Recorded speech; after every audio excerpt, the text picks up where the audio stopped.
Que aí...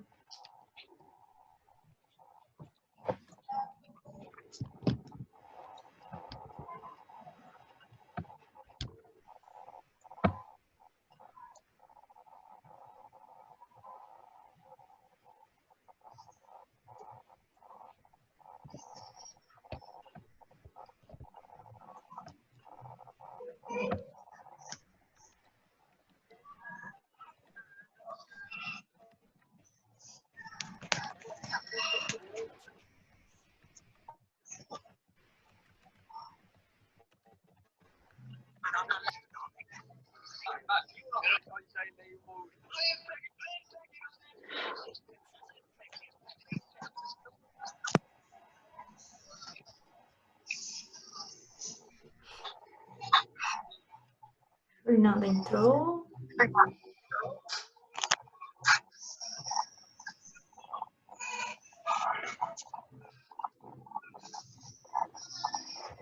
Oi, Fernanda. Oi, Fernanda.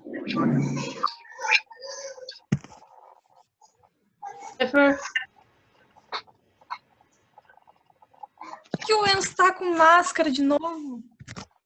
Não quero, moça, não tô de minha. Ele tá com medo do coronavírus. Chegar na casa Eu dele. não, porque eu acho ela bonita.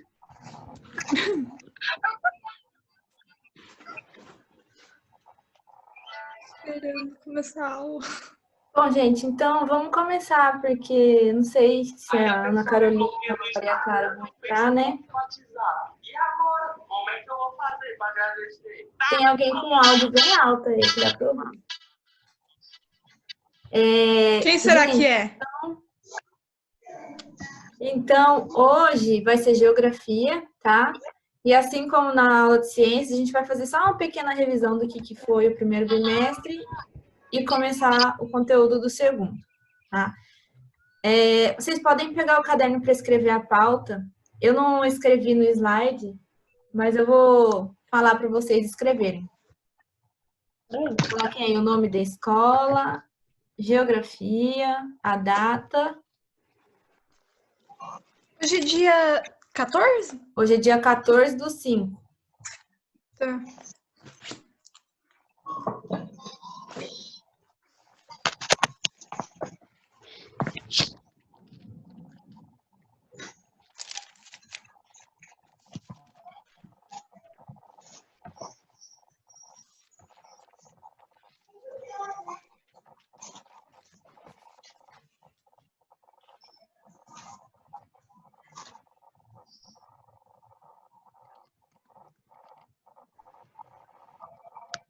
Todo mundo consegue ver o bate-papo se eu colocar ali?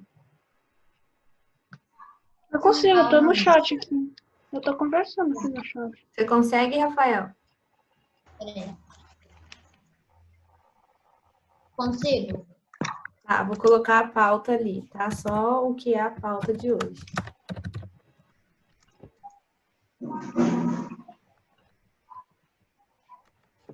O Rafael travou. Travei? Travou, você tá travado a sua imagem. E o áudio também.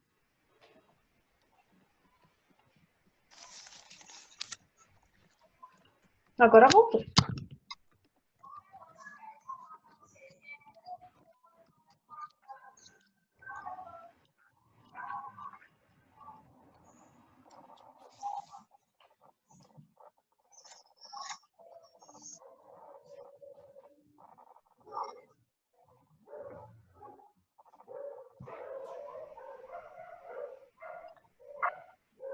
Hoje é quinta, né?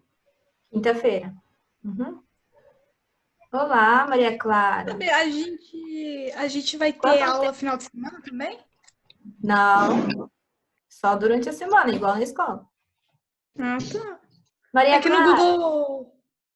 Aqui no Google Sala de Aula a gente tinha Não, lá entrega. vocês poderiam enviar as atividades, as tarefas, essas coisas.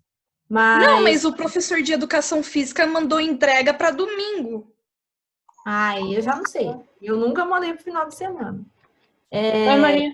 Só durante a semana, tá? Maria Clara, eu coloquei a pauta no bate-papo, tá? Você consegue ver? No bate-papo aqui do Zoom? O chat. No chat? Eu tô travando. Travou.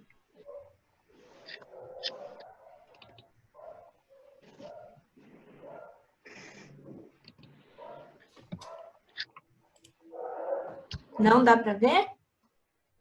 Não. Então, eu vou ditar para você, tá? Você tá com um caderno aí de geografia? Esperando a Carolina chegar também direitinho.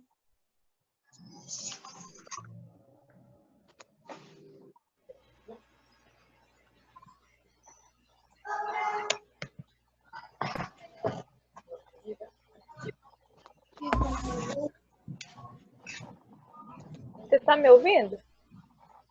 Tô ouvindo, Entrou. mas eu não tô enxergando.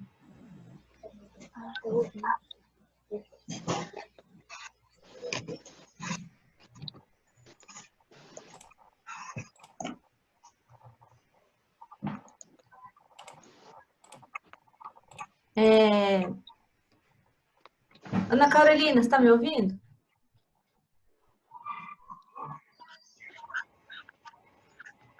Acho que não, né? Tô te Ligou o ouvindo. áudio. Tá? Você consegue ver o bate-papo, o chat aí? Não, Não? peraí. Vou ditar a pauta para você e para Maria Clara, tá? Ah, tá. A pauta, então, são 2 pontinhos. O primeiro é revisão do primeiro bimestre. Calma aí.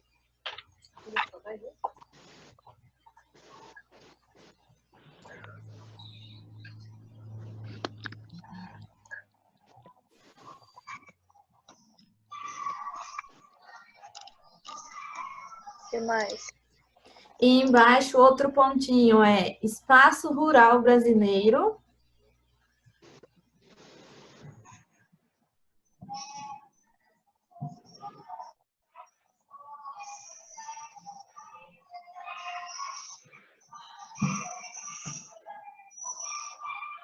Então, Espaço rural brasileiro, tracinho, extrativismos. O ex com X, extrativismos.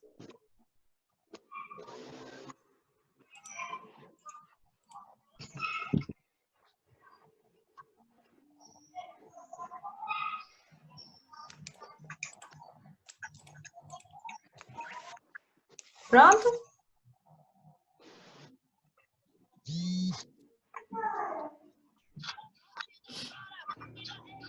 o que mais? Só isso. Por que a gente não tá te vendo? Porque tem que colocar uma câmera no computador ainda. Ah, tá, entendi. Mas assim tá bom, dá para você escutar, né? Ver a gente. É bom que vocês não me vêem, né? Ah, gente, então, ó, Apostila? é a apostila do segundo bimestre. Mas antes de usar ela, eu vou mostrar uns slides de revisão do primeiro bimestre, tá? Assim como eu fiz em ciências. Tá. Vou começar a compartilhar a tela aqui com vocês.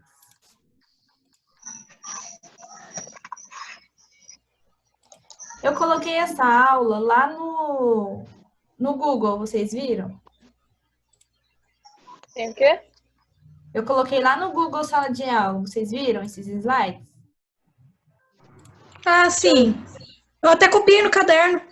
Isso, muito bem. Então, dá para você acompanhar por aí também. Então, eu vou dar uma explicada, assim, basicamente, tá? Só para revisar.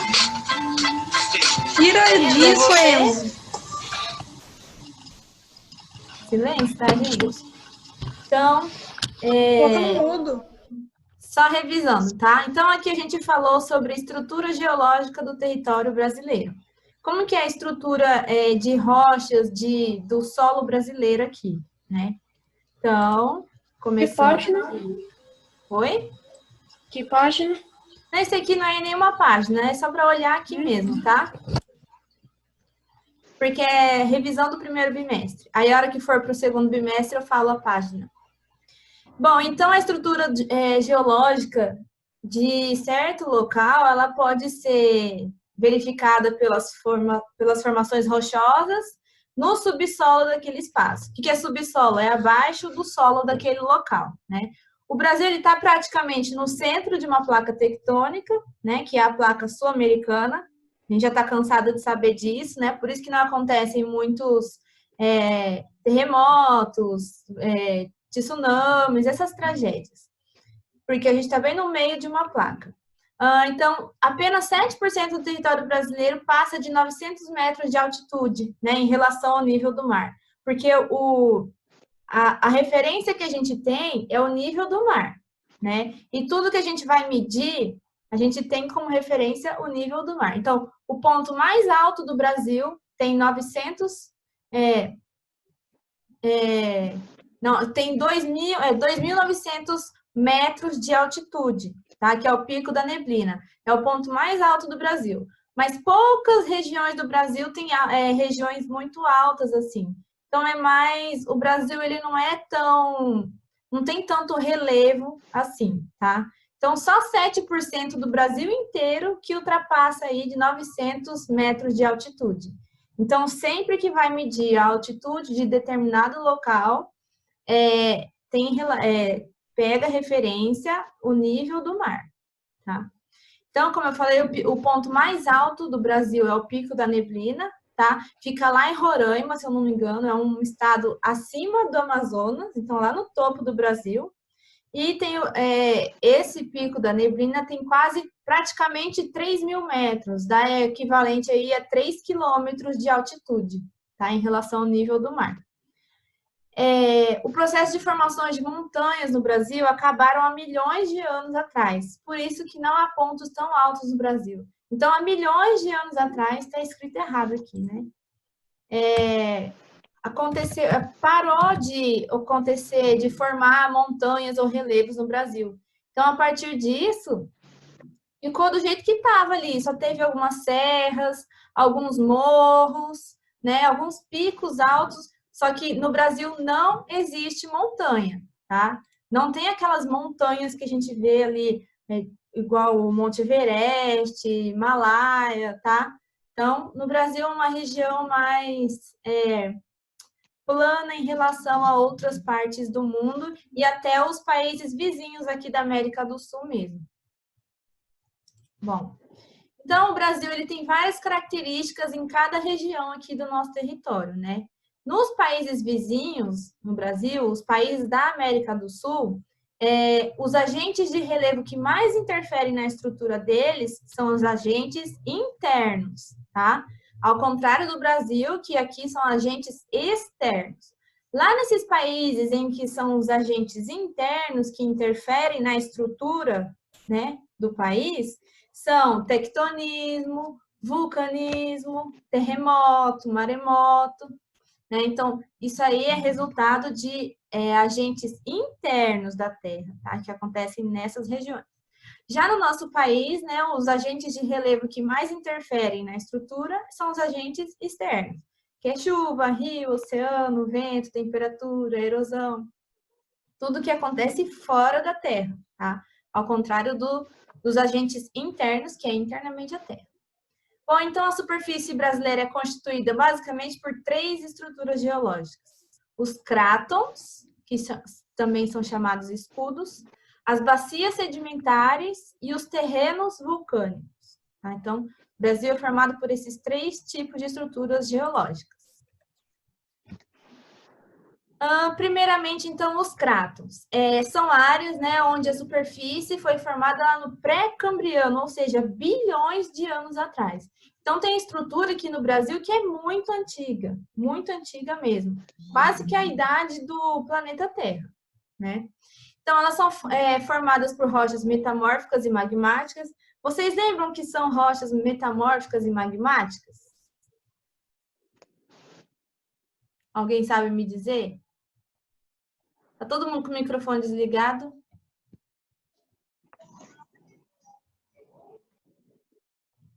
Bom, já que tá todo mundo mudo aí... Magmáticas eu lembro que é quando... Eu acho que é a lava, quando ela esfria na superfície, aí fica... Exatamente. É Quando o magma sai do vulcão, passa a ser chamado lava e essa lava se resfria, né? Isso é uma rocha magmática. E a rocha metamórfica é uma rocha que, ó, vem de metamorfose. Existia um tipo de rocha lá, pode ser magmática ou sedimentar. Essa rocha se transformou em uma rocha metamórfica. Ela se transforma em outra coisa, tá? Então, os crátons, né, que são essas estruturas geológicas, elas são formadas por rochas metamórficas e magmáticas.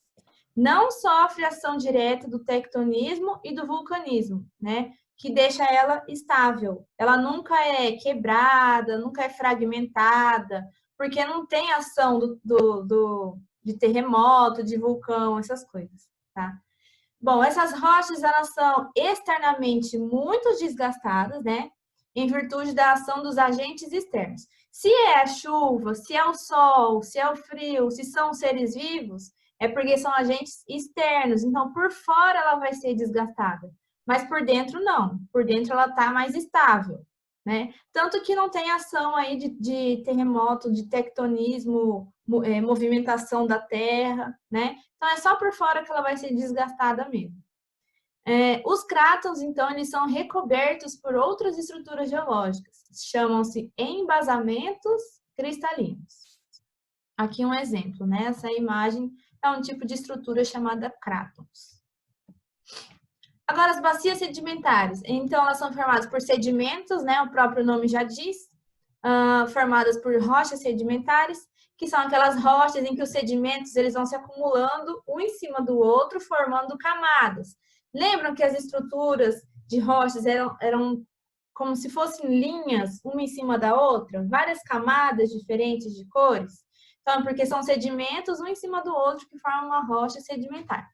Então, as bacias sedimentares existem aí de 1 a 600 milhões de anos, né? É mais recente do que os crátons. São formações localizadas em áreas de depressões, por isso que chama bacia. O que é a bacia que tem na sua casa? Não é um equipamento que você coloca coisas dentro?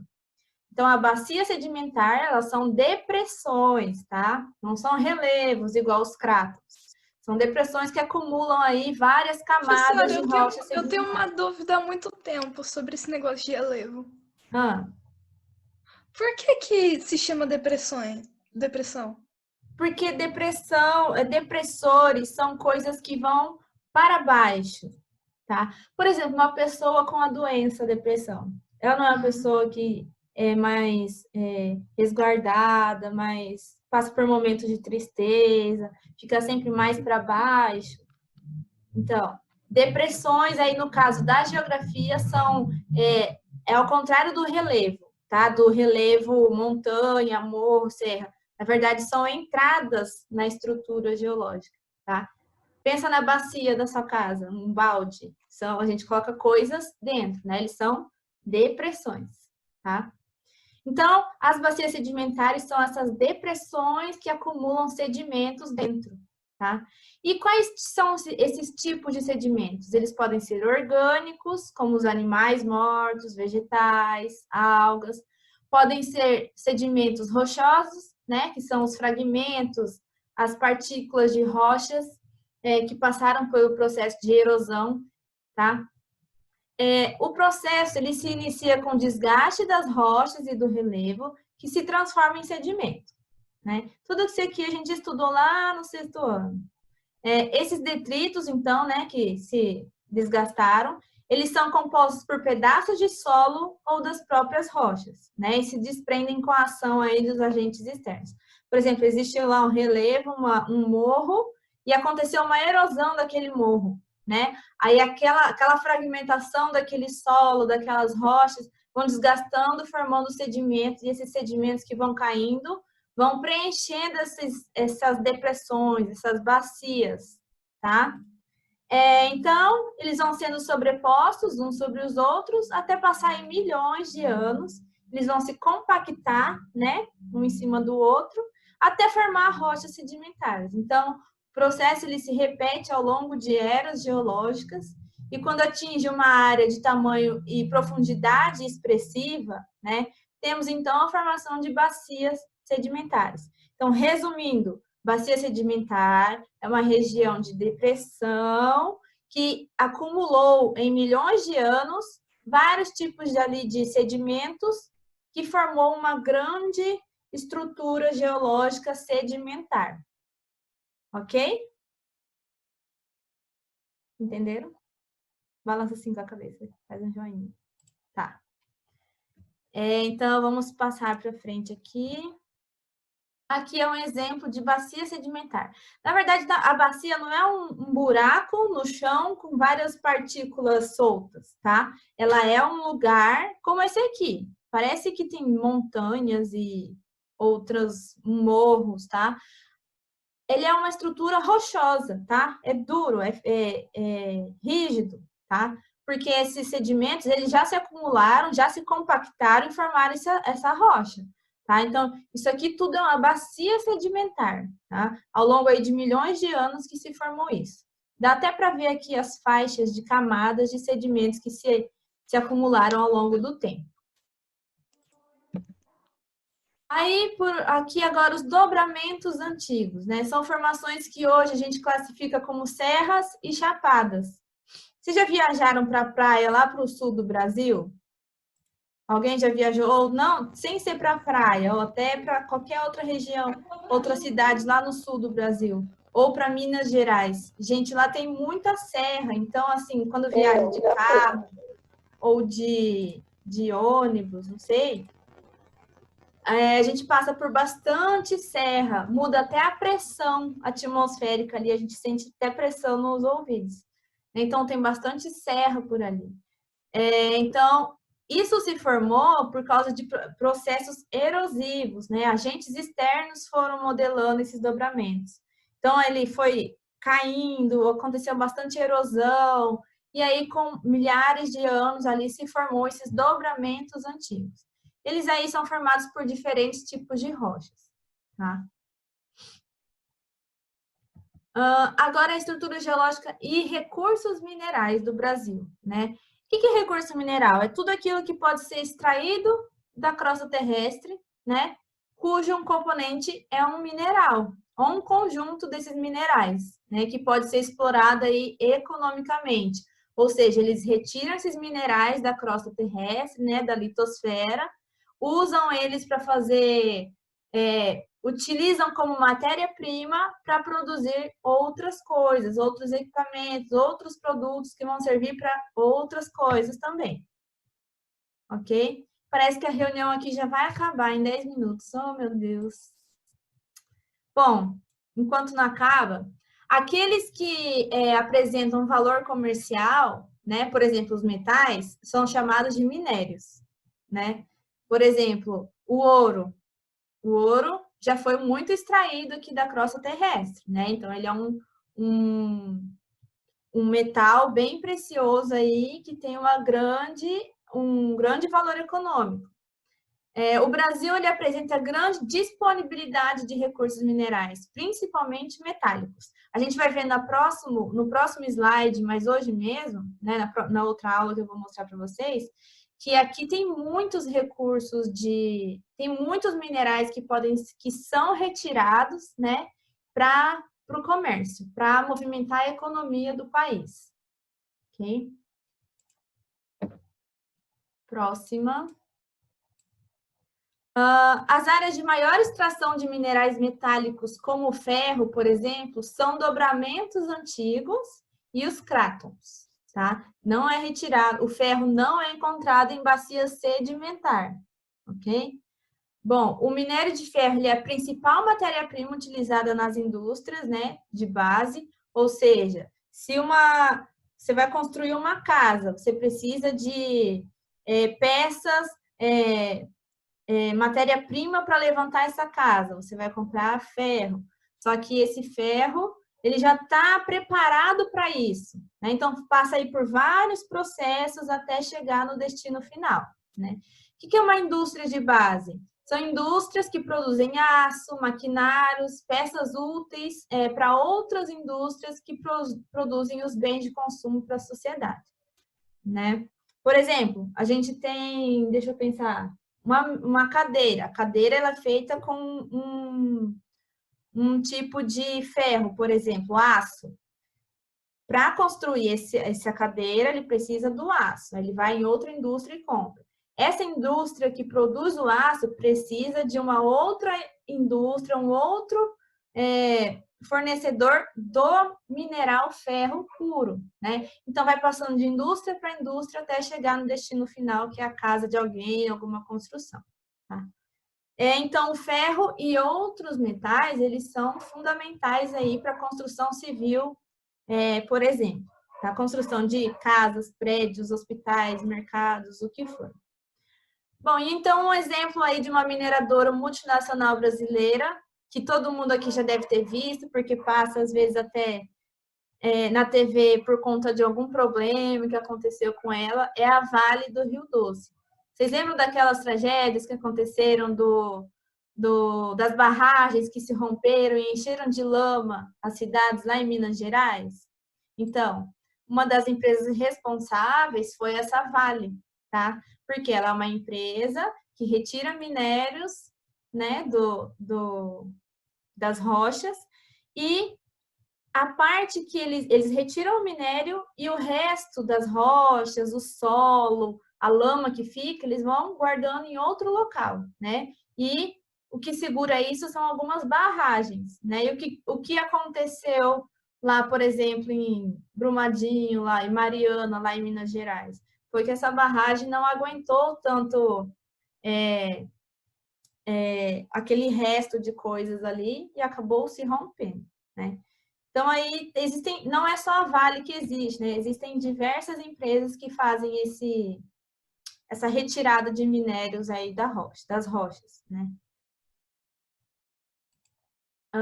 Que mais? A empresa também produz o manganês, a ferro-liga, cobre, bauxita, potássio, alumínio e entre outros.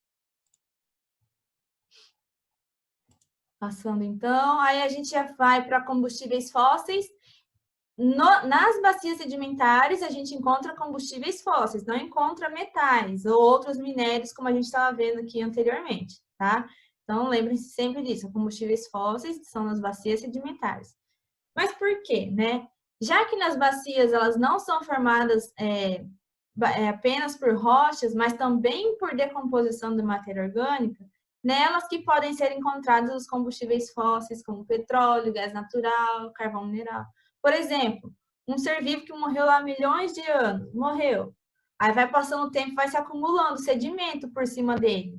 Porque é assim que se forma um fóssil, né? Ele morreu ali, ficou marcado ali no meio daquela rocha. Vai se acumulando sedimento, sedimento, sedimento. E esse ser vivo ali que se decompôs, essa matéria orgânica, pode virar combustível fóssil. Tá?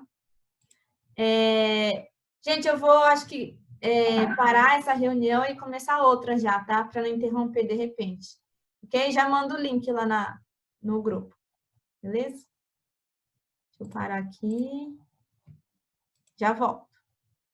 Aqui. Nossa, eu não gravei. Já foi para levar. De vocês. Deixa eu ver aqui. Apareceu? Agora foi. Tá. Bom, onde eu tava? Ah, tá. Tô falando dos fósseis, né? Que os seres vivos morrem, aí acabam ficando lá, os sedimentos vão se acumulando em cima deles, vão indo, até formar uma rocha sedimentar com o fóssil lá no meio. Aquela matéria orgânica daquele ser vivo que existiu ali virou combustível fóssil, tá? Então, costuma ocorrer aí de forma concentrada em alguns locais espalhados ao longo do território, mas não ocorre na maior parte dele. Então, não é no Brasil inteiro que existe combustível fóssil, tá? É em alguns locais específicos apenas. São, né, em alguns locais específicos. O carvão, ele é encontrado mais na região sul, né, nos estados de Santa Catarina e Rio Grande do Sul, os dois últimos estados lá embaixo no Brasil. Por ser de baixa qualidade, ainda importa-se carvão para ser utilizado, principalmente em usina termoelétrica. Uma usina termoelétrica tem a ver com temperatura, então tem a queima desse carvão para gerar aí o movimento e a energia elétrica. Tá?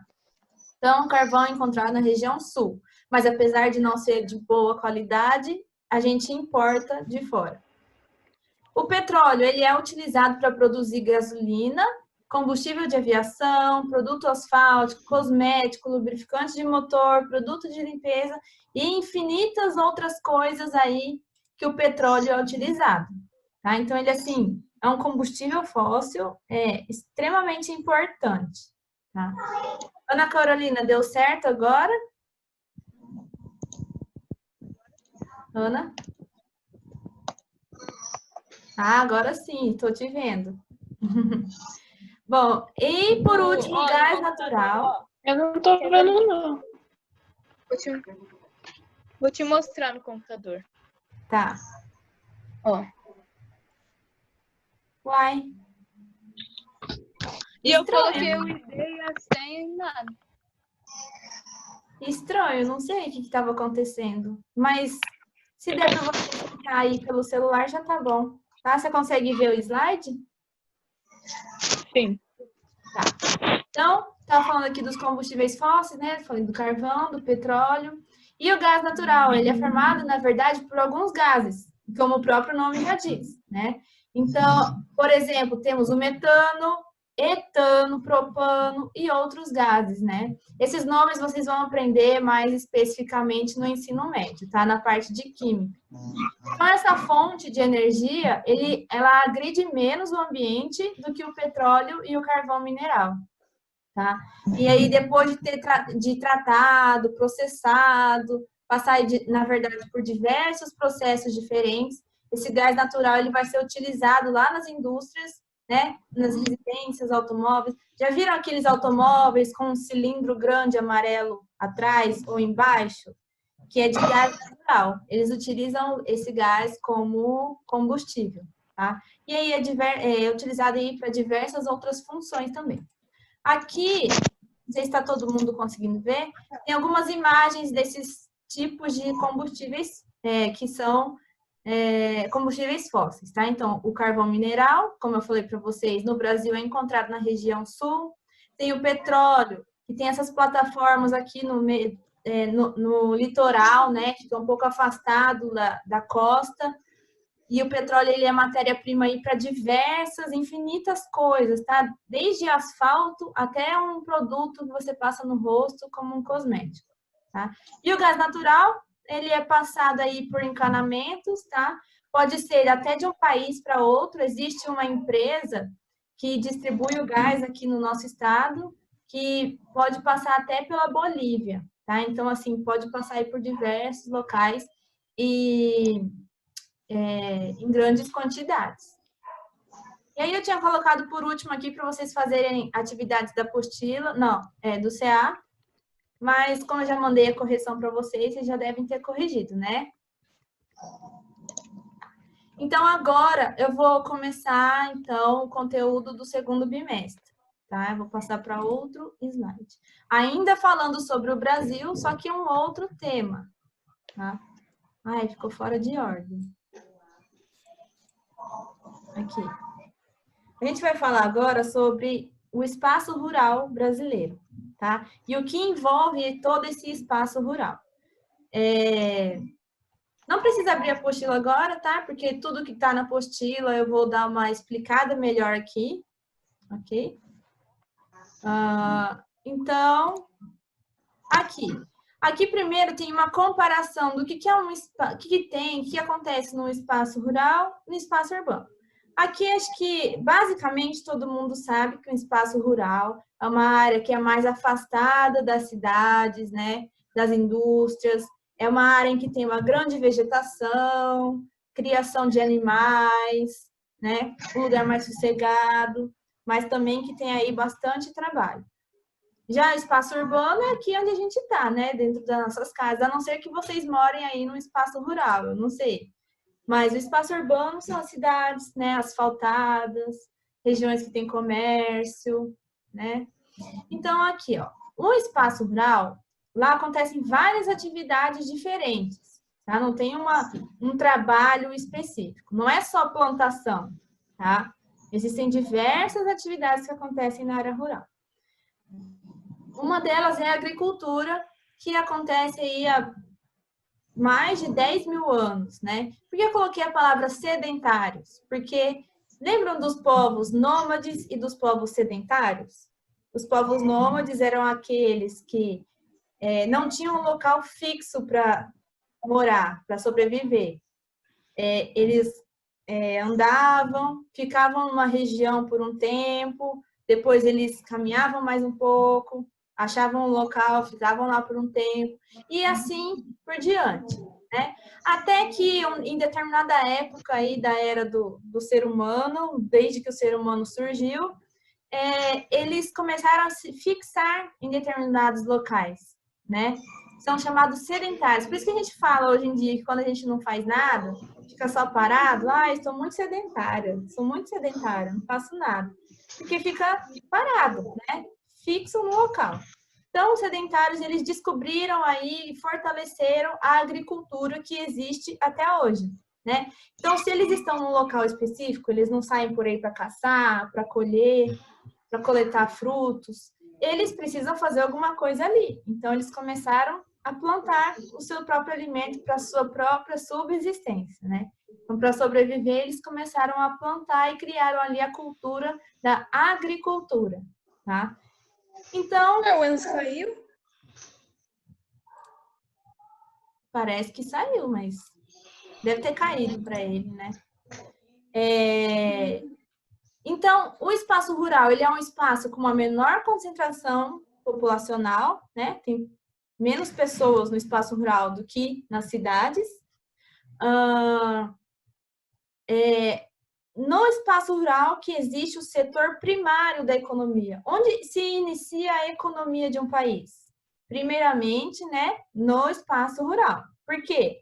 Lá é que vai existir a produção da matéria-prima. Por exemplo, aqueles Cheetos, aquele Doritos que você compra no mercado pronto lá para você comer. Muitos desses salgadinhos industrializados utilizam milho, por exemplo. O milho vem de onde? Do setor primário da economia, que é lá no espaço rural. Tá? Então, acontece a produção da matéria-prima, tem o extrativismo, que a gente vai ver cada um daqui a pouco, tem a pecuária, que é a criação de gado e outros animais, né, para retirar ali matéria-prima deles, e a agricultura, tá? Então, o setor primário de economia acontece no espaço rural. Já o setor secundário e terciário já é no espaço urbano.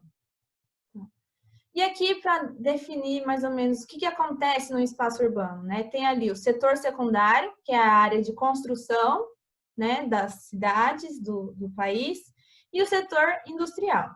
E também tem o setor terciário, que é mais a administração pública, né, os governos, transporte dos produtos que vêm lá da área rural, comércio, prestação de serviço, igual escola, hospital, empresa, mercado. Então, tudo que o setor primário produz vai passar lá para o setor terciário, que vai chegar lá nos comércios, hospitais, escolas e etc. Entenderam? Sim? Não? Sim? Tá. E o Enzo sumiu mesmo, né? Será que ele não vai voltar? Ele disse que a internet está ruim. Então, passando para frente. Aqui.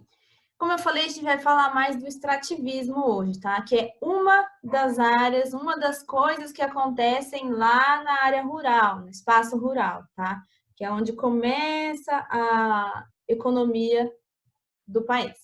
Então, o que é o extrativismo, né? Ele basicamente é a coleta, na verdade, a extração primeiro e a coleta de recursos naturais da natureza, né? Por isso que se chamam naturais. Então, a gente retira, coleta esses recursos da natureza para poder fazer a produção das coisas que a gente utiliza normalmente na sociedade hoje em dia, nas nossas casas. Tá? O extrativismo ele pode ser mineral, animal ou vegetal. Existem esses 3 tipos de extrativismo. Tá? E aí tem a coleta de frutos e caça, tá? é um método de extrativismo também. Se alguém for lá e coletar frutos de uma determinada região, você está fazendo a extração daquele recurso ali, tá? Se você está caçando algum animal, você está fazendo a extração daquele animal ali da natureza, tá? E o extrativismo, ele faz com que a economia se movimente, né? A gente retira esses minerais, animais, recursos dos animais e os vegetais para fazer produtos, vender produtos, né? Movimento, dinheiro aí que acontece, que rola na sociedade de um país. Tá? Então, primeiramente, a gente vai ver o que é um extrativismo mineral. O próprio nome já diz, né? Ele retira aí minérios da natureza, no caso das rochas, tá? Então, no Brasil, existe a estrutura geológica do Brasil, ela tem muitas jazidas importantes, né? Jazidas são os locais, né, de estrutura geológica, de rochas, formações geológicas em que são encontradas esses minerais, né? É encontrado bastante, então, petróleo e minério de ferro, por exemplo. Esses dois são exemplos, né, de matéria-prima para a produção de outras coisas. Por exemplo, um mineral chamado bauxita pode produzir o alumínio, outro chamado cassiterita, é um nome engraçado, mas é assim mesmo que chama, cassiterita, na participação aí de ligas metálicas. O manganês vai dar origem aí ao aço, tá? Então, esses aqui são os exemplos, tá? Bauxita, cassiterita e manganês. Aqui algumas imagens, ó. Na primeira imagem aqui, não sei se vocês estão vendo, é a extração. Professora, para mim ainda está nas atividades. Pra mim também. Deixa eu ver, peraí. Deixa eu tentar. Agora foi. Apareceu as imagens aí? Sim. Agora.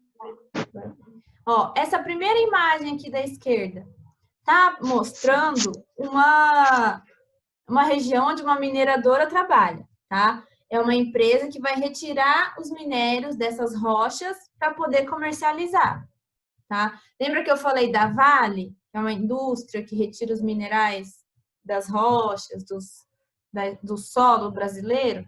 Então, isso aqui é um dos trabalhos dela, tá? Então, eles retiram os minerais da rocha para comercializar como matéria-prima para outras coisas, para outras indústrias de base, tá?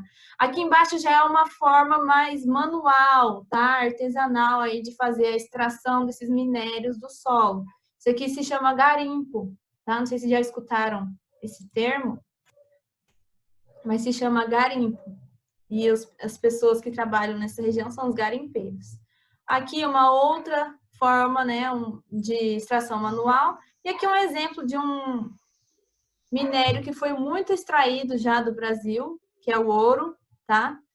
Foi muito feito extrativismo mineral aí com o ouro, tá? Principalmente no Brasil Colônia. Lembra lá quando a gente estudou o Brasil Colônia no bimestre passado? Aqui, continuando. O nióbio é um outro tipo de mineral, né? Que ele vem de origem, ele é encontrado muito em rocha magmática intrusiva. Alguém lembra para me dizer o que é uma rocha magmática intrusiva?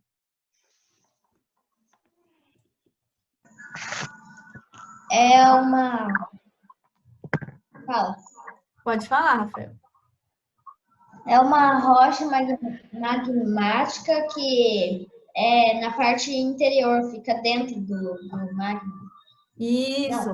Ela é uma rocha, né, de origem do magma, que o magma se resfriou, né, a lava se resfriou, só que mais ali na parte interna do vulcão, né, intrusiva, interna, tá? O próprio nome aí remete a essa localização.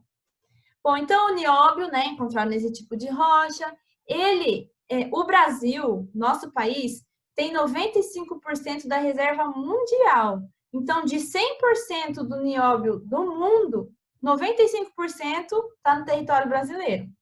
Tá? Então, aqui tem bastante nióbio. Tá? E aí, a produção desse nióbio é feita praticamente só pelo Brasil, tá? Por conta da grande quantidade desse mineral aqui no nosso país. O nióbio é usado para quê? Vou falar já já. Agorinha já mostro até imagens para vocês, tá? Então, ó, ele é encontrado naqueles aços inoxidáveis, tá? Sabe aquela geladeira inox, aqueles produtos inox, equipamentos que são metálicos que a gente vê nas lojas por aí? Então, é feito com isso. Então, ele é resistente à corrosão, tá? O material ele não se corrói, ele não desgasta facilmente. Ele é encontrado em componentes de motores de automóveis, né? Em ligas de implantes cirúrgicos, até em propulsores de foguetes e satélites espaciais. Tá? O nióbio é utilizado para poder produzir isso. É encontrado também em turbina de avião, motor de jatos, máquina de ressonância magnética, acelerador de partículas. É encontrado aí em diversas coisas. Tá? Aqui é um exemplo da rocha que é encontrado no nióbio. Tá? Isso aqui é uma turbina de avião, tá? Que também o nióbio é encontrado, e uma máquina de ressonância magnética. Tá? Só para vocês saberem aí exemplos de onde ele pode ser utilizado, encontrado. Agora, o extrativismo animal. O extrativismo animal nada mais é do que a retirada e captura de espécies animais, né? O próprio nome já diz. Então, pode ser caça ou pesca. Coloquei um asterisco ali porque já vou falar por quê, tá? Então, mas esses dois tipos de extrativismo animal. O extrativismo animal ele movimenta uma grande atividade econômica no nosso país. Por exemplo, de 2013 até 2015, cerca de 1 milhão de pescadores conseguiram 765 toneladas de pescado, ou seja, conseguiram pescar 765 mil quilos de peixes, né? Então, assim, isso gera muita economia para um país, né? E é um tipo de extrativismo animal. Então, o Brasil está entre os 20 maiores produtores de pescado do mundo, né? Então, a pesca aí é uma grande atividade econômica para o Brasil. E, como eu falei, eu coloquei um asterisco ali na caça, porque a caça ela é proibida no Brasil, né? Desde 1967. Por quê, né? Não tem nem por que explicar, porque é uma atividade cruel, né? Você acaba aí alterando o ambiente daqueles animais, pode acabar com a extinção, o animal pode acabar numa lista de animais em extinção, né? Existe todo um problema com a natureza. Então, mas ainda existe um comércio clandestino, né? Existe o tráfico de animais. A gente vai ver que isso se chama biopirataria, né? É proibida a caça e é proibida a venda desses animais, mas ainda acontece, tá? E quando a pessoa vende coisas ou animais, coisas que são proibidas, isso já se torna um tráfico, tá? É a venda ilegal de certas coisas. Bom, o mercado negro é baseado nisso? Oi? O mercado negro é baseado nisso? É mais ou menos isso. Posso explicar melhor sobre isso depois, tá? Mas é basicamente isso. A caça, então, ela é a terceira atividade ilegal que mais acontece, ficando atrás só do tráfico de drogas e de arma, tá? Então, primeiramente fica aí acho que é a de drogas, depois a de armas, e aí vem o tráfico de animais, tá? Então, ainda acontece bastante, infelizmente. E como o Brasil ele é gigante e ele tem uma grande biodiversidade de animais, porque aqui é um país tropical, tem clima propício para ter diversas espécies de animais, acaba sendo um grande alvo até de estrangeiros para vir aqui, né, pegar esses animais e vender, e aí participar aí do tráfico de animais. que isso pode causar? Primeiro que é muito cruel, né? Você pegar um animal do habitat dele e vender para alguém só para alguém ficar se achando lá com aquele animal silvestre. Segundo, pode acontecer problemas ambientais, pode causar um desequilíbrio ambiental ali na natureza, tá? Porque esses animais fazem parte de uma cadeia alimentar, fazem parte de um ecossistema, né? Ele tem uma vida ali, então pode causar diversos problemas ambientais. E também pode disseminar doenças, né? Você pegar um animal de um local e levar para outro, pode disseminar aí vários tipos de doenças que aquele animal pode passar. Mas existe uma exceção, né, de caça que pode ser feita, mas são períodos assim específicos, tá?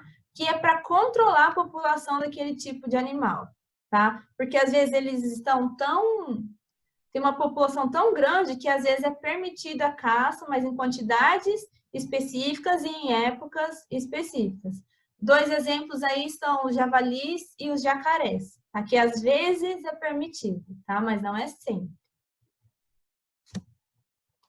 Outra coisa, a pesca, né? Como eu falei, a pesca é uma grande atividade econômica aqui do nosso país e existem 2 tipos. A pesca artesanal e a pesca industrial. Como o próprio nome já diz, a artesanal ela já é mais... Quando a gente compra um artesanato, foi porque alguém foi lá, pegou, montou e vendeu, né? A pesca artesanal, ela é feita assim por comunidades de pessoas ali que vão só pescar ali e vender para os vizinhos, para as pessoas ali da região onde ele mora, né? E para a subsistência, que é para poder sobreviver. Ele pesca para poder comer, levar para a família. Ou então vender em locais assim, tem alguns pontos de venda, mas assim é bem simples, né? Ele pega o barquinho dele, pega a rede dele, a vara dele e vai pescar. E eles usam técnicas bem simples, né? Então, assim, ó, acontece ao longo da costa, né? Do litoral, ou em águas continentais. Quando se fala em águas continentais, águas que tem dentro do continente, ou seja, pode ser rios ou lagos, tá? E a pesca industrial, ela tem instalações com boas condições de armazenamento, né? Porque eles pescam bastante, então eles têm que ter um local adequado para poder armazenar aquele peixe, né? Aquela quantidade grande de peixes. Então eles têm essas boas condições, eles têm grandes embarcações, não é só aquele barquinho simples lá da pesca artesanal. E eles têm métodos tecnológicos mais avançados, tá? Ele tem uma extração específica. Já nossa reunião aqui já vai acabar de novo, oh meu Deus. E aqui, vocês estão conseguindo enxergar as imagens? Tem aqui, ó, grande quantidade de pescado, tá? Aqui, tá vendo que é um barco mais chique, né? Mais adequado, mais... profissional mesmo para isso. Eles têm até equipamentos, ó, para pegar vários peixes ao mesmo tempo. Aqui, ó, é só uma animação ali de como que é, tá? Mas eles conseguem pescar bastante, tá? E tem aí grande espaço para armazenar esses peixes. Agora, a pesca artesanal, ali já é feita pela comunidade mais simples, né? Um barquinho mais simples, pesca e já vai ali para a beira da praia vender, né? Então, assim, é bem mais tranquilo, eles pescam para subsistência, pescam para se alimentar, então, basicamente é isso. Entenderam a diferença dos dois? Pesca artesanal e industrial? Você quer o peixe se vingando do cara tentando pegar ele. Aqui, ó, outros tipos de extrativismo. Capturar, então, ali caranguejo, siri, né? Também é uma forma de extrair esse animal lá da natureza para poder consumir e vender. A abelha, no caso aí a abelha não morre, né? Eles criam esse animal para poder utilizar o mel agonia que elas produzem para poder comercializar também. Tá? Dá muita agonia essas abelhas tudo amontoado. Então vou tirar. Agora aqui, ó, extrativismo vegetal. exploração, né, de recursos naturais vegetais, ou seja, de plantas, tá? Árvores, arbustos, ervas, qualquer tipo que seja vegetal. Deixa eu mudar aqui. Então, pode-se retirar madeira, fibra, sementes, raízes, frutos e diversas outras coisas, tá? O extrativismo vegetal, ele é importante meio de vida para comunidades locais de áreas florestais, né? E eles fazem isso de modo sustentável. Para fazer isso de modo sustentável, então, eles fazem essa extração de modo que essa planta, essa madeira, né, essa vegetação não morra, para a gente poder explorar ela aí para sempre, tá? Porque se você mata a planta, não tem como você retirar recurso dela. Então, ele vai ali, retira o recurso, mas mantém aquela planta viva ainda, com muito cuidado, tá? E é sempre feita por comunidades, pessoas de comunidades simples, que vivem naquela região mesmo, tá? Geralmente, o extrativismo vegetal, então, ele é feito, na maior parte, lá na região norte do Brasil, tá? Os principais produtos são madeira, açaí, castanha do Pará. O estado do Pará, ele é bastante explorado nisso, tá? O açaí que a gente consome, não sei se vocês gostam, ele vem lá do Pará, tá? Então, é feita a exploração, a extração do açaí, né, do fruto lá, aí passa por vários processos e vai sendo aí mandado para todos os estados para movimentar a economia do país, tá? Castanha do Pará, o látex, que é retirado da seringueira, não sei se vocês já viram isso, né? Esse látex, ele é matéria-prima para produzir coisas, por exemplo, luvas de borracha, pneu, tá? Diversas coisas. O babaçu, ele é uma planta em que se retira o recurso dela para produzir cosméticos, por exemplo, tá? Então, extrativismo vegetal extrai recursos de plantas para comercializar e fazer outros produtos.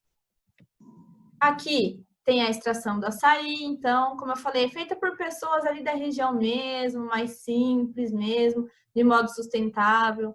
Aqui é a extração do látex na seringueira, tá? Aqui a madeira, ela é legal, ela é extraída de forma sustentável se é feita reflorestamento depois, tá? Não adianta só ir lá e tirar e pronto, matar toda a vegetação que tem ali. Você vai, retira, mas faz ali um reflorestamento, tá? Aqui a coleta de frutos também, e existem outros tipos de coleta de fibra apenas, sementes, raízes, tá? Diversas coisas. Antes de ir para a biopirataria, eu vou mostrar para vocês um vídeo. Quero ver se dá certo para vocês verem esse vídeo. Professora, Oi. eu vou beber água, porque eu tô ficando com dor de cabeça, eu acho. Tá bom. Tá aparecendo a tela aí para vocês? Tudo branca? Não? Deixa eu ver se carrega aqui. Não apareceu o vídeo? Poxa vida. Miguel, para você apareceu? Deixa eu ver, eu vou abrir aqui. Tá no slide que tá escrito atividades da apostila e do CA. Não, não é isso.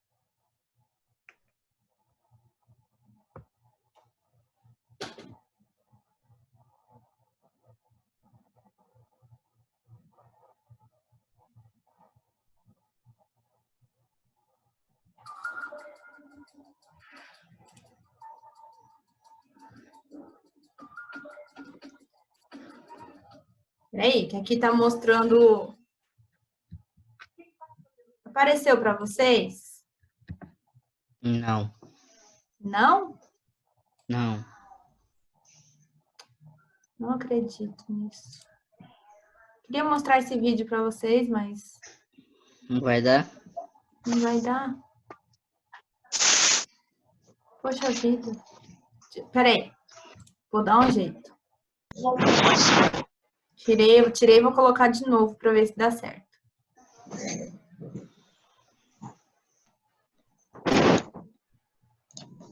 O que tá aparecendo? Agora sim. Foi. Uma mulher? Sim. É. Rafael, tá aparecendo aí uma mulher no fundo azul? Uma mulher em um jornal, eu acho. Isso. Educação. A Maria Clara também.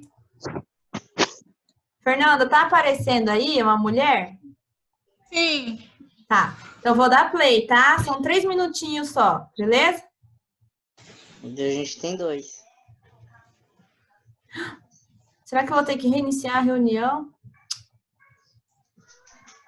Vou mandar outro link lá no WhatsApp, tá? Hã? Eu vou interromper aqui. Vou fazer outra reunião, porque já vai acabar aqui. Tá? É. Já volto. Tá. Aí, tá gravando. Vamos aguardar o resto do pessoal.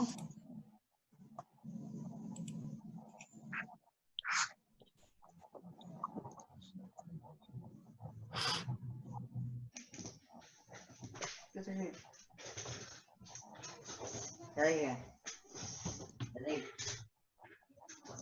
Peraí. Vai lá, pessoal. É.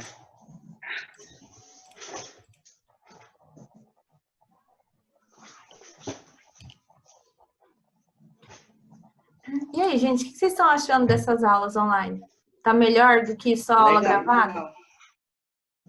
Bem melhor. É melhor do que aula gravada. Pra Também mim acho. é. Dá menos trabalho para mim, porque às vezes eu passo o dia inteiro gravando, aí depois tem que editar a gravação, aí tem que passar para o Google, demora um século. Mas assim é melhor mesmo. Vai ser. Ainda tá passando muito pouco, né? Pois é. Vai. Pronto, agora você pode. Aqui, vai. O Enzo não vai mais entrar, né? Diz que tá ruim a internet. Ele saiu Ele com a mãe disse dele. que saiu com a mãe. Ah. Mas quem disse que você pode? No meio da Bom, aula? Sair no é. meio da aula? Imagina se ele tá lá na escola. Mas enfim, gente. Já tá todo mundo aqui. Eu vou compartilhar aqui o vídeo para vocês verem. Quase interrompi a aula de novo. Atenção. Cadê o neném?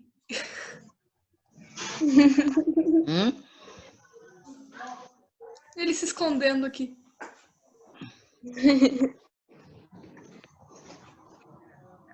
Professor, não tô ouvindo não. Vocês não estão ouvindo? Não. Eu não. Nem eu. Ai, Tá meu travando muito também. Tá no máximo já. Deixa eu ver se no YouTube. Apareceu o YouTube para vocês? Apareceu. Não. Não apareceu Não. no YouTube, não. Tá Ai, aparecendo imagem de uma cidade com praia. Um É uma vídeo. praia. tá sem som, meu Deus. E agora? Não, ainda continua sem som. Não, agora voltou pra mim. O seu tá com som? Peraí. Não. Não tá tendo. Nem Ó, o vou meu. dar play, aí vocês me falam. O que você tá cheirando aí, o caderno? Deu para ouvir? Não. Não.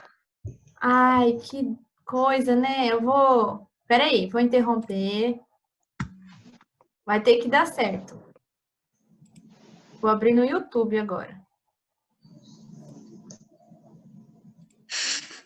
Apareceu o YouTube? Apareceu. Sim. Apareceu. Tá, vamos ver se o áudio vai funcionar aqui.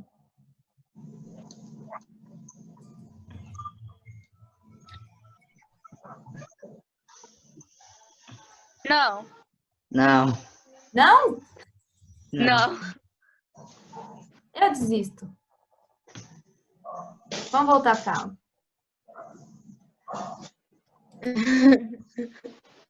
Ai, cadê agora que eu me perdi? Apareceu o slide? Não. Não. Não. A professora está ficando irritada com esse negócio. Agora tá aparecendo todo mundo. É. Calma aí. Agora tá aparecendo o Miguel. Agora a professora. E agora? Agora tá aparecendo a Ingrid. Ah, agora foi pro Agora tá slide. aparecendo os slides. Agora sim, mas não apareceu o vídeo que eu queria, mas tá bom. Então vamos passar para frente. Falando agora de biopirataria. Maria Clara, tá aparecendo para você o slide? Ah, Tá. Então, a biopirataria, então, é a exploração, manipulação, exportação e comercialização internacional dos recursos biológicos, tá? Tanto de plantas quanto de animais. Por isso se chama bio. Bio quer dizer vida. Pirataria é a venda ilegal de seres vivos, tá? Então, exploração, exportação, comercialização desses seres vivos aí para outros países. A floresta amazônica, ela já foi alvo em várias épocas, tá? Porque é lá que concentra a maior biodiversidade do Brasil inteiro, tá? Lá tem milhares de espécies de seres vivos, tanto de animais quanto de plantas. Por exemplo, o cacau e a seringueira, tá? Foram dois recursos aí que foram muito explorados. Na época do Brasil colônia, lembra? Não sei se vocês vão lembrar, mas a gente viu sobre as drogas do sertão, mas que na verdade eram recursos encontrados lá na Amazônia, como o cacau, que eles exploravam muito e levavam para fora, lá para Portugal, para outros locais. A seringueira teve um período que ela foi muito explorada, tá? Por exemplo, no século XIX e XX, Manaus, que é a capital do estado do Amazonas, ela era tão rica quanto Nova York e Londres. Só que nessa época, ela foi prejudicada pela alta exploração da seringueira, que é aquela árvore que se retira o látex para produzir a borracha, para produzir diversos produtos. Então, aí, nessa época, chegou um inglês, né, o Henry Wickham, que ele retirou, então, cerca aí de 70 mil sementes dessa planta, né, da seringueira, e passou a produzir a borracha lá na Indonésia e em outros países lá da Ásia também, naquela região. Então, além de ter tirado 70 mil sementes da planta daqui da Amazônia, levou para outros países e começou a produzir borracha e a vender lá, né?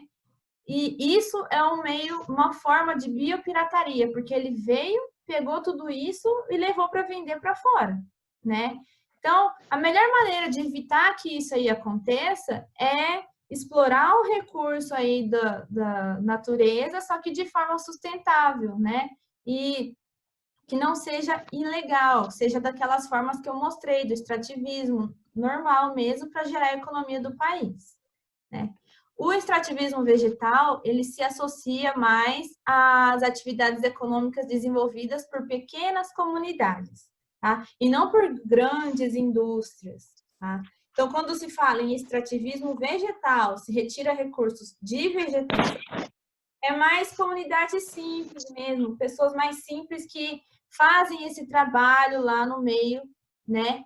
Por exemplo, da floresta amazônica, lá na região do Pará, que eles retiram açaí, retiram castanha do Pará, a seringueira, né? Eles retiram látex. Então, são pequenas comunidades de pessoas mais simples mesmo que trabalham ali. Bom, aqui exemplo, né? Só para ilustrar mesmo, pessoas vindo aqui na região, retirando os recursos naturais e levando embora.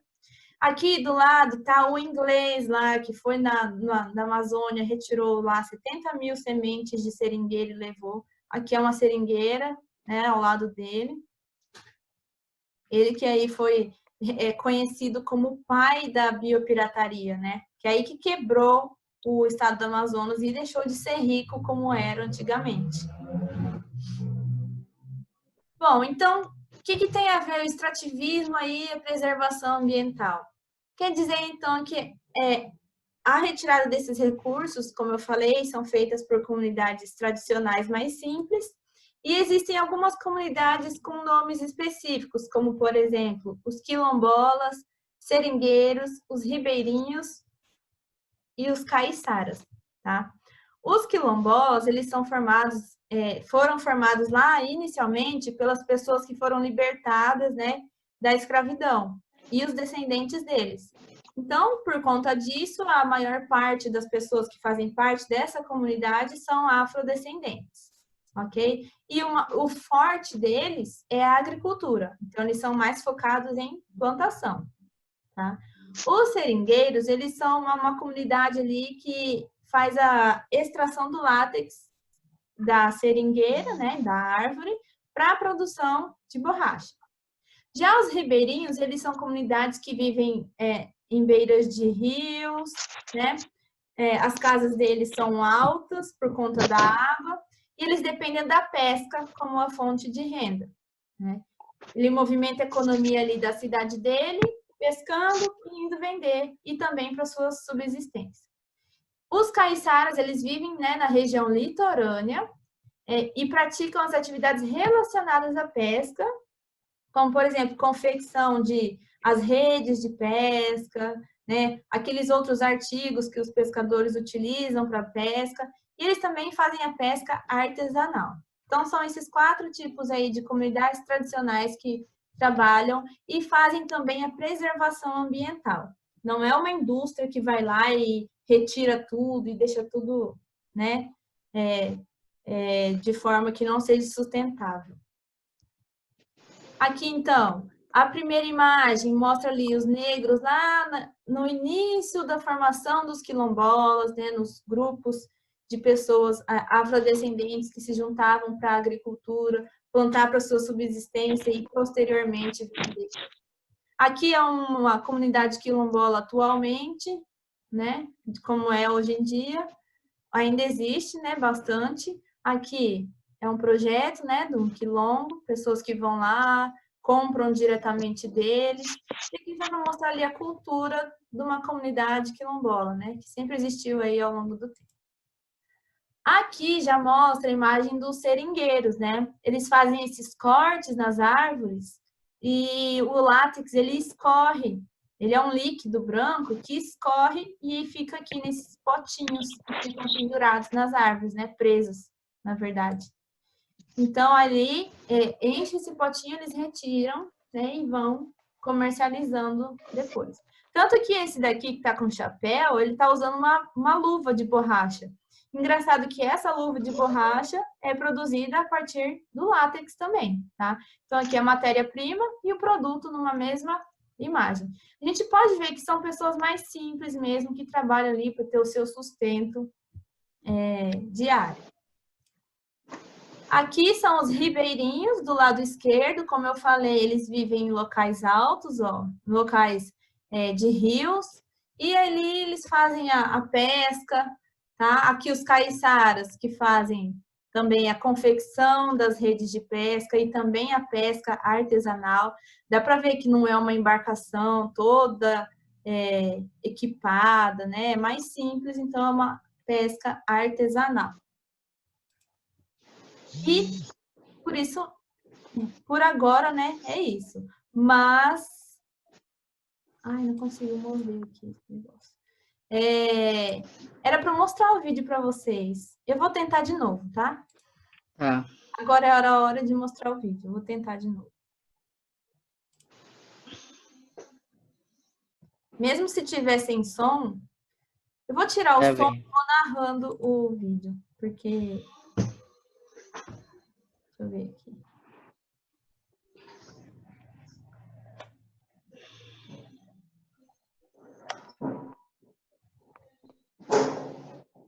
Apareceu? Uhum. Sim. Vou dar play.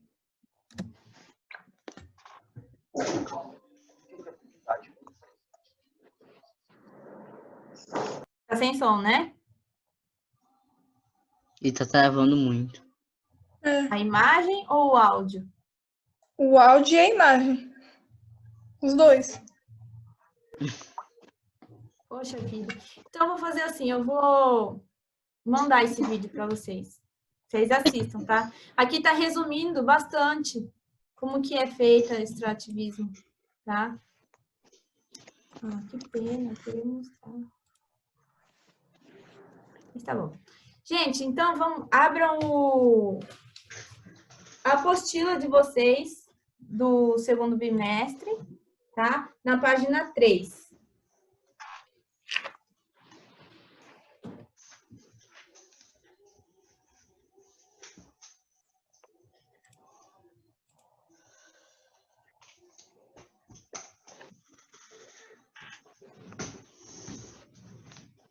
Pronto. Todo mundo na página 3? Vocês estão vendo que tem um quadro ali embaixo para ser preenchido? Sim. Sim. Então, tem lá as categorias. Setor, o local predominante, o tipo de atividades e alguns exemplos. Na primeira linha, temos ali só o que está completo são as atividades. E está escrito agricultura, pecuária e extrativismo. Vocês acham que local predominante é um espaço rural ou urbano que acontece isso? Rural. Rural. Então, vocês vão escrever espaço rural. Setor rural? Não, é na localização primeiro. Ah, Na tá. segunda coluna. Espaço rural. Aí a gente vai para o setor. Lembra que eu falei que no espaço rural é onde começa É na primeira linha ou na segunda? Ah, tá. É primário. Ó, eu tô falando da primeira linha, mas primeiro eu falei da localização, que é espaço rural. Aí, agora o setor. É primário, secundário e terciário. Primário. Né? Então, vocês vão escrever primário. Aqui no primeiro quadradinho.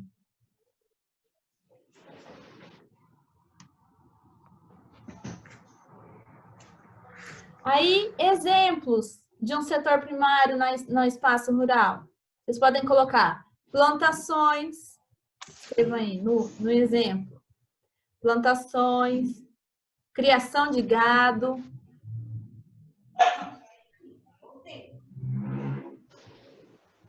Etc. Não. Extração de recursos naturais. Professora, no meu não cabe mais. Então, coloca só extração de recursos.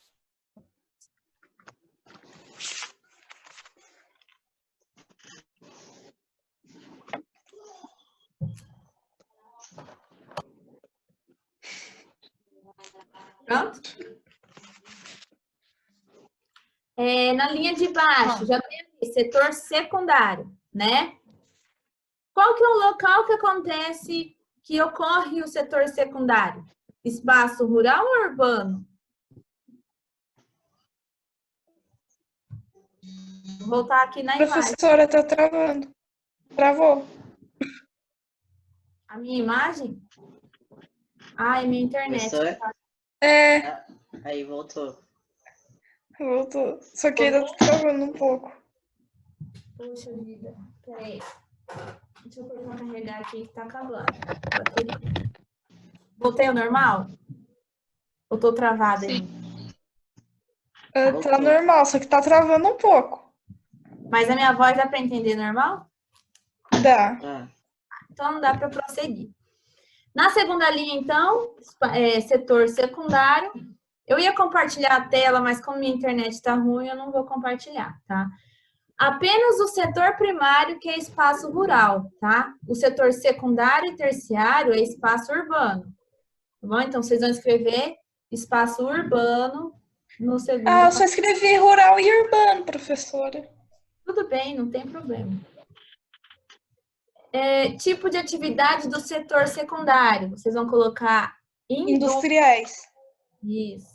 Indústrias, industriais, tanto faz. Só?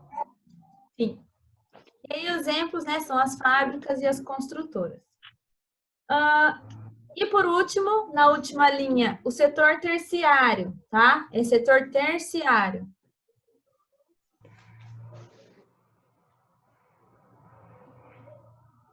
Então, a localização é no espaço urbano, como eu já havia falado. As atividades vocês podem colocar comércio e serviços.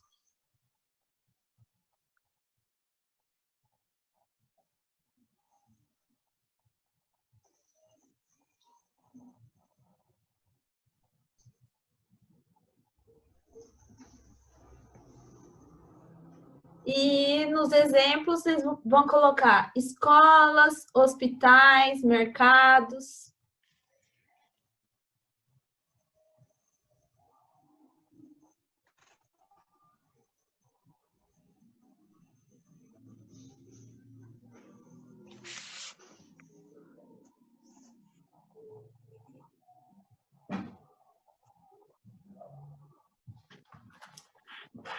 Pronto? Sim. Agora, o conteúdo aqui eu já expliquei tudo para vocês, tá? Vão lá na página. Professora, a sua voz tá com voz de robô, professora. Ai, não acredito. Tá mesmo. Peraí.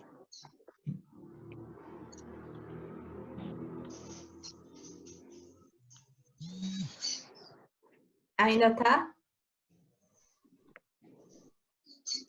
Agora Maria Clara travou. Minha Não, voz ela não não é essa. A voz tá normal, só que abaixou um pouco agora. Meu Deus do céu. Sem internet. Página 7. Lá embaixo tem algumas questões. Vamos respondê-las. Vai ter que copiar essa de caderno? É bom, né? Porque aí não tem espaço.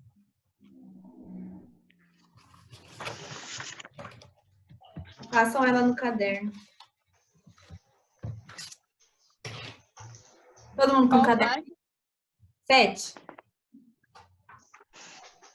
A 1, a 2 e a 3? Isso, são 3 questões só na página 7. Lá embaixo. Mas não dá para escrever lá? A número 1 não dá. Ah, tá. Achou, Maria Clara? Achou? Ó, faça no caderno, então, tá? A pergunta é: quais são as diferenças entre as atividades econômicas predominantes no espaço urbano e rural? A Vocês gente vão... fazer primeiro as que dá pra fazer na apostila? Oi? Não é melhor a gente fazer primeiro as que tá na apostila? Ah, pode ser, mas vocês já estão com o caderno aí? Sim. Tô copiando a pergunta. Vamos fazer assim, vamos fazer a 2 e a 3. Depois, por último, a gente faz a 1 no caderno, então. Pode ser? Pode. Tá. Então, número 2. Crie uma ou mais, pode ser só uma, tá? Crie uma frase contextualizada que relacione os seguintes termos: crescimento populacional, extrativismo e problemas ambientais. Todas elas? Vocês vão ter que criar uma frase usando pelo menos 2 desses termos aí, tá? Tem crescimento populacional, extrativismo e problemas ambientais. Escolham 2 ou os 3 mesmo e façam uma frase. Uma frase qualquer que vocês queiram. Sejam criativos. Vou dar aí 2 minutinhos.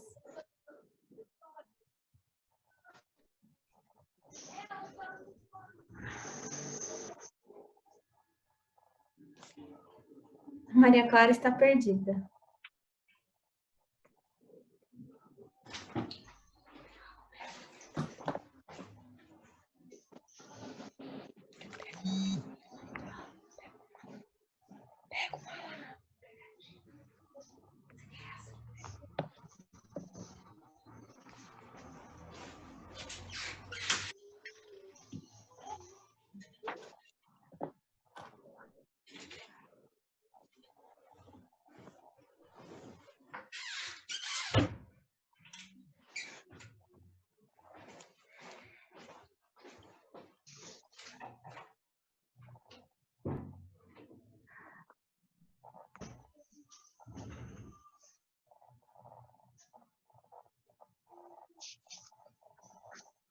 Pronto? Todo mundo fez?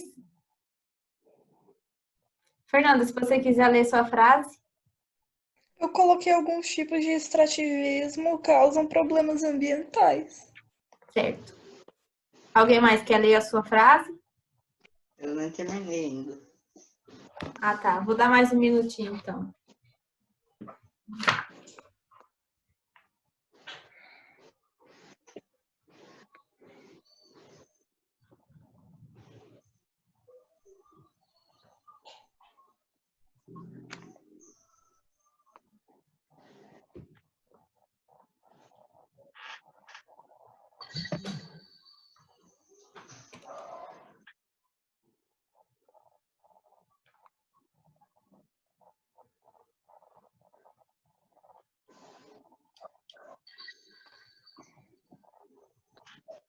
Rafael, você fez? Lê pra gente. O extrativismo aumenta de acordo com o crescimento populacional. Muito bem. Exatamente.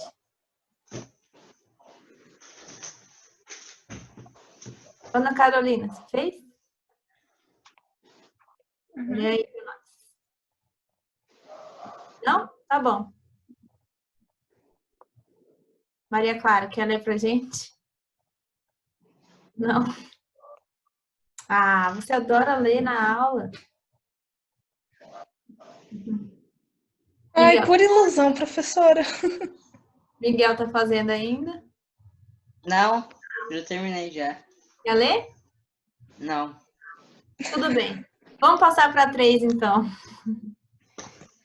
O que são comunidades tradicionais? Tá. Vocês podem escrever assim. São grupos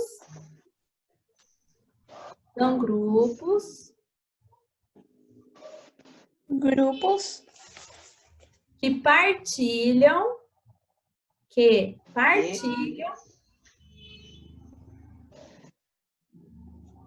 que laços, partilham laços culturais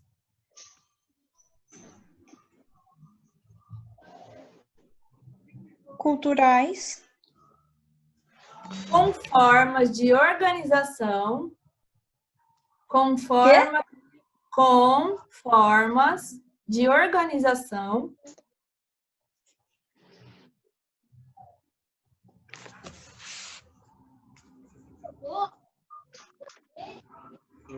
organização com formas de organização social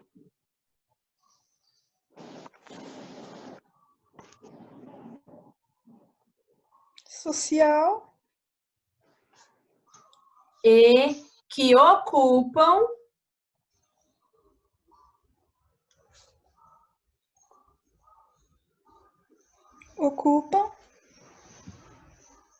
um espaço onde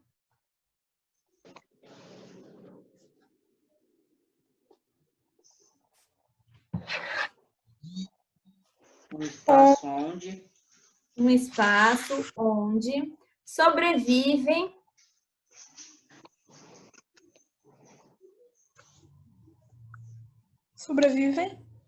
da exploração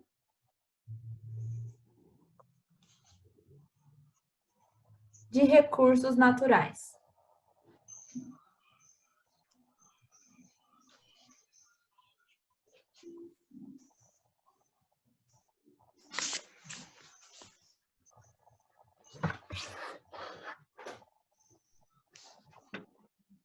Pronto. Aí vocês vão por ponto, exemplos. Pode dar só 2? Quem dá 2 dá 3. Quilombolas, ribeirinhos, caiçaras.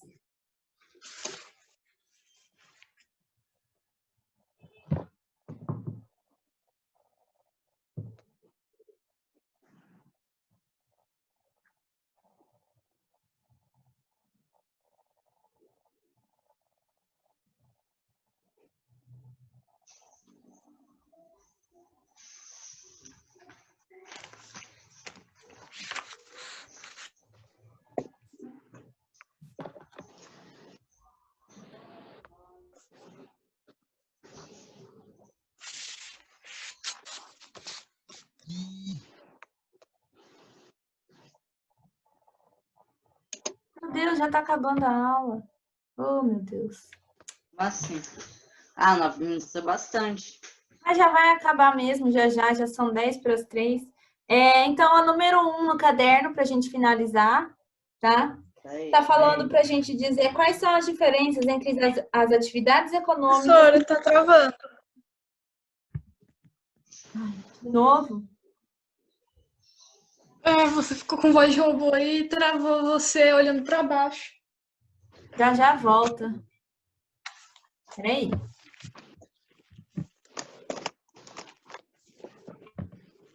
Ainda tô com voz de robô? Não. Ah, então é só desativar e ativar o microfone de novo. Quais são as diferenças entre as atividades econômicas predominantes nos espaços urbano e rural? Bom, vocês podem colocar. Nos espaços rurais... Eu ainda não copiei, professora. Ah, tá, vou esperar.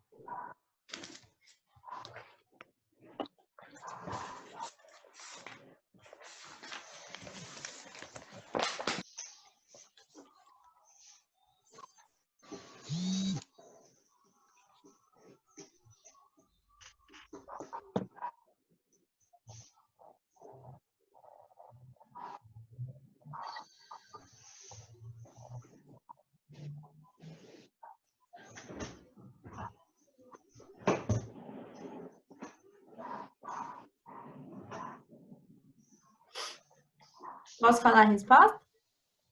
Não. Pode. Ainda tô copiando. Eu tô em econômicas.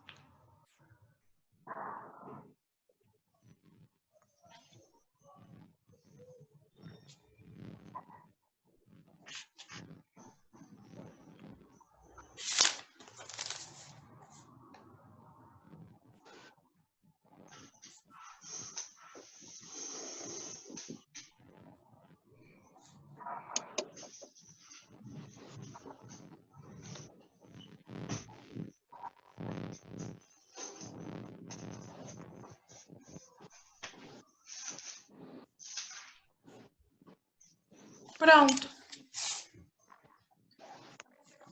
Diferença, né, das atividades econômicas de cada um desses lugares, né? Rural e urbano.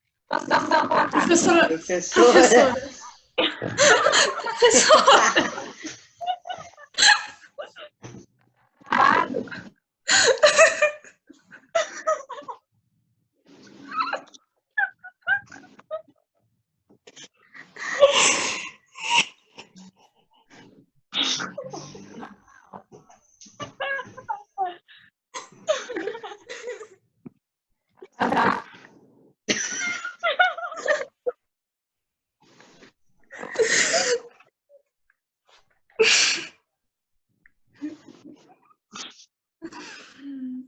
Eu tô chorando. Peraí.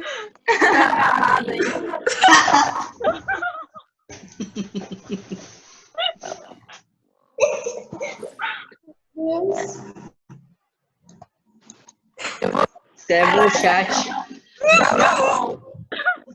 Sua voz não tá muito boa, não. Digita Escreve no no chat. chat. É.